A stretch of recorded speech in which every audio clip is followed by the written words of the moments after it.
It didn't look or behave like meat, and that was kind of the issue. So in order to help the world, which was like where our sort of land is being lost to sort of animal farming, which then has detrimental effects when you start to think about it more from deforestation, removing the carbon dioxide that's releasing into the atmosphere and accelerating global warming. This was so important. So we needed to change the way people eat. And through that, we came up with our kind of strategic platform, which is led with like, why do we exist in the world? What is our brand purpose? And it is to make the next generation of meat for the planet. And what are we going to do? What are we going to make? We are relentless in the pursuit of better meat everywhere. And I think the better is the most important piece in this statement, because we can continue to make it better and better over time, because this is what science will allow us to do. Animal meat is not getting better. It is going to get worse, and it's going to be injected with more shit than you can ever imagine. So through that, how are we going to do it? We're going to make the outrageous possible by being audacious, being spectacular, being inventive in the way we do it and the way we reimagine what we can make. And then we're going to be deeply enticing in terms of like the appeal, putting the kind of food first. And this gave us kind of a strategic platform that gave us this kind of tool that we use all the time, alongside a portfolio architecture in terms of how we think about innovating and where do products go, alongside a brand experience. So there's 3 tools that became our sort of like in our arsenal to be able to bring anything to life that we do. So once we had that, it was time to put it to the test, to start making it and bringing it to life. One of the biggest things we did was change the color. We moved what was in that greenwash world into a red, meaty, delicious kind of world with like these, the rare, medium, well done, and charred red colors. We changed the typography, and with the typography, we were inspired by like butcher's signs and things that we've grown up with, creating this kind of like sans that has these like beautiful kind of flared and splayed kind of legs that was extremely kind of meaty, deliberately meant to be more kind of like expressive, but also could work really, really functionally, because we had so many nutritional facts, health claims, all these different things that we have to put on packaging, so it really had to work for us. The last thing we thought about as well was also about like, how could we display some of those claims and bugs and violators and all those different things, inspired again by meat packaging, meat labels, restaurants and menus, and so that we created kind of a design system that started to do that. My clicker, I think I'm pointing always in the wrong way. And then last but not least, we wanted to show you the meat. One of the biggest things that Impossible had been doing was the food had always looked very kind of sloppy, kind of messy, and it was never at the forefront. So we moved kind of this audacious, big, bold photography shot with Bobby Doherty right to the front of a lot of the packaging to give us a toolkit in our sort of arsenal to be able to use and bring to life across the experience. So when we think about the experience, it started with the packaging. It's our core thing. It sits at shelf. And the biggest thing that we did on the packaging was actually change some of the names of the products. So we put meat first. So here you have the example. It's now called Impossible Ground Beef. And then we did the meat from plants, which was not plant-based meat. Very important. We changed the complete behavior, because why can't we? What defines meat as meat? We brought the photography to the forefront, as we talked about. Here you can start to see some of the claims and health statements, because again, it's incredible, this product. 0 kind of cholesterol that you will get from that in comparison to animal meat. And we worked across a full portfolio. This is just a little sample size of it, but it goes across things that you can prepare and cook like meat. It goes across things that you can heat, and then things that you can grab on the go.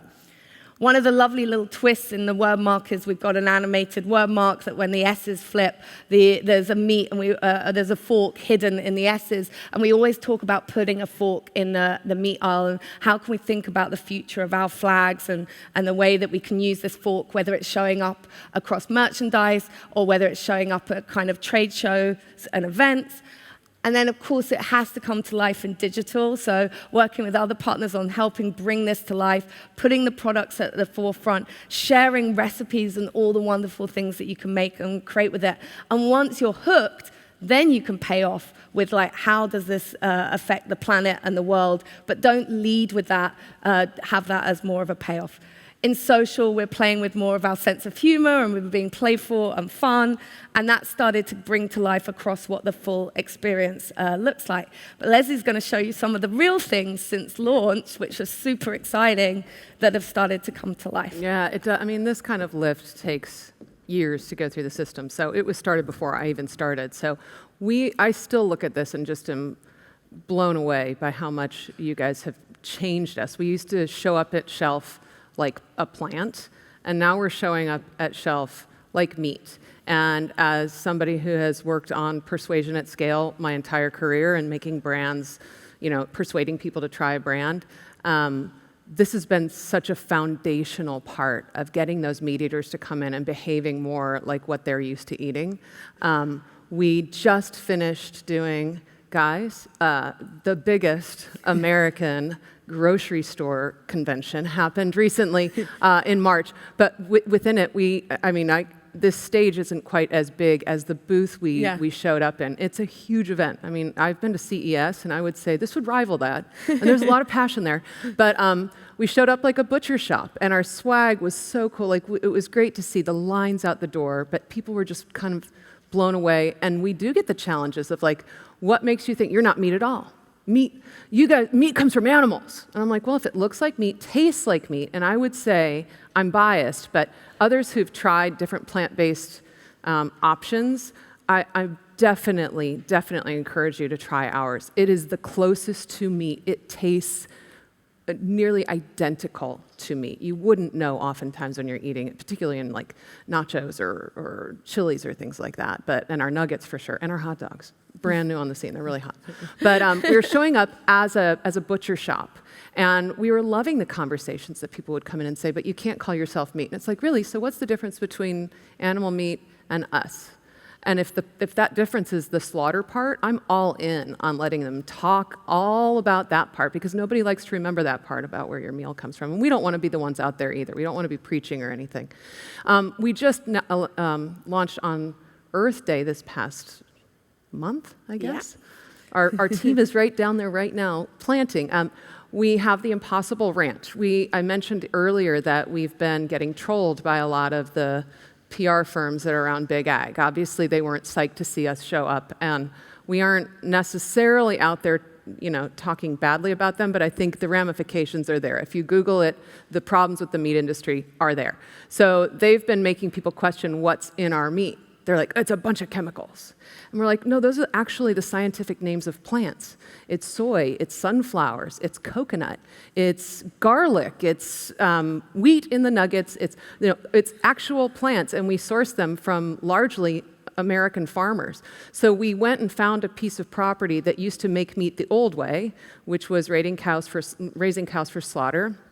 And we're now using it to make meat the new way. And this is going to be on all our social channels, because we are also trying to figure out a way to avoid what are our next 3 social posts for next week.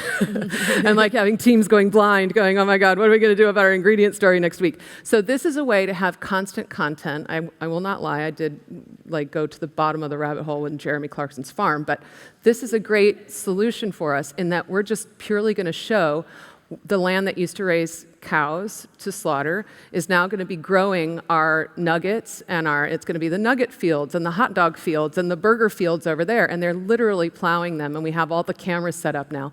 And we bought as many as we could with our marketing budget of the cows that were headed to the meat market the next couple of weeks. So we have about 8 or 9 cows. They're really expensive, you guys. So, so we have those. We had a whole naming contest. We have Timothy Chalamet, Mudana. Literally, it's been a lot of fun, but it's a way for us to defend ourselves and say, this is what's in our meat. We're very hyper-transparent. If you want to talk about methyl cellulose, I'm here for it. Let's talk about methyl cellulose. It's in most of the ice cream that you eat. It's in the bun that you're eating your burger with. Like, it's a plant-based derivative. Definitely it is, it's a binding agent, but I very much would love to have us out there being very transparent of what's in our meat, because we're very proud of it, but it is an innovation that is hopefully going to change the planet.